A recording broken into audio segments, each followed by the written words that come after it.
Friends, today we are going to talk about probably the most prominent question that we all have when we start a planted aquarium.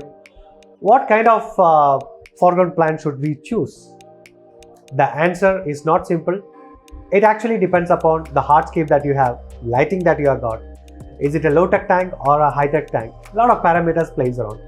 So this is gonna be a 5-video series, and we are going to talk about top 5 foreground plants that probably we'll end up using for our planted aquariums.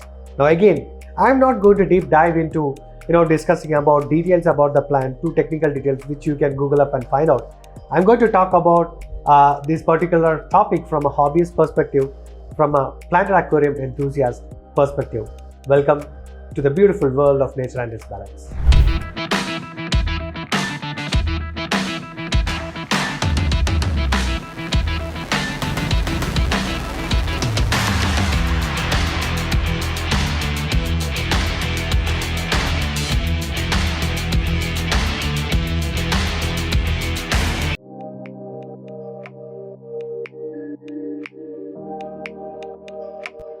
Talking about foreground plants, or even talking about aquarium plants or plants for our planted aquarium tanks, the number one could probably be Monte Carlo.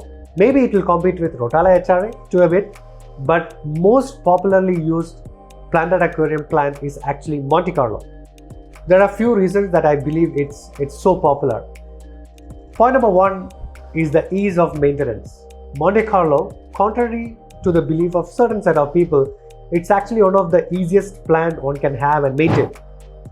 The second reason why it's probably very prominent is the versatility in which we can use, the places that we can use Monte Carlo in our tanks. It can be used in foreground, obviously that's a topic we are discussing today.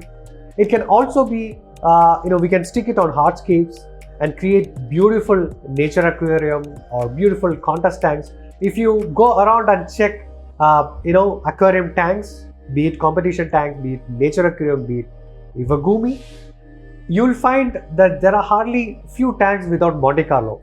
It's because Monte Carlo we can stick using glue or any other technique onto hardscapes and it will beautifully creep down.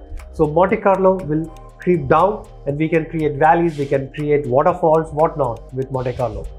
And the third and the most important reason why I believe it's so popular, it's because of its vibrant colors and the appearance that it gives. Monte Carlo gives us a very light green color, and given the tank parameters, lighting and everything is proper, we can have very compact leaves growing in a very beautiful, carpet shape.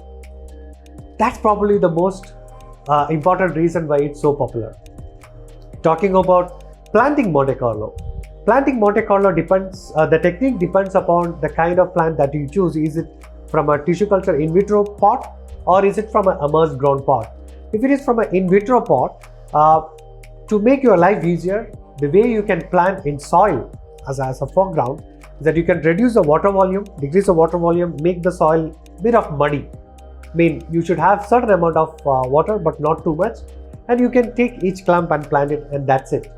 Now, if you want to plant a immersed ground pot, it's relatively easier because the plant would have already grown higher and the leaves will be higher, stems will be much stronger. You can just directly put in the soil, probably 1 or 2 granules of soil on top of it, and that's enough. Now, talking about planting Monte Carlo on hardscapes is fairly easy. Use 2 or 3 drops of aquascaping glue and stick wherever you want and it will start growing. The second question while maintaining the Monte Carlo is the lighting. Monte Carlo requires a lot of lighting, actually, moderate to high light. Does it require CO2? Yes, like any other aquatic plants. We need to give the most important macro element, which is carbon. So CO2 injection is recommended and is required if we have to get Monte Carlo the way we have seen in YouTube videos and the way we want. But however, it can also sustain and grow in low-tech environments as well. And the third and most prominent question is nutrients. Yes, Monte Carlo, just like any other aquatic plants, requires nutrient dosing. Yes, and water column dosing is really important.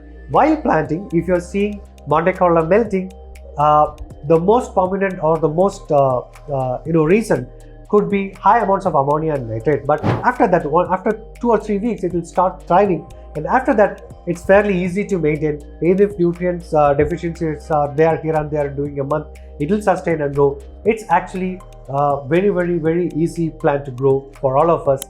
I'll see you in the next video. Until then, bye bye.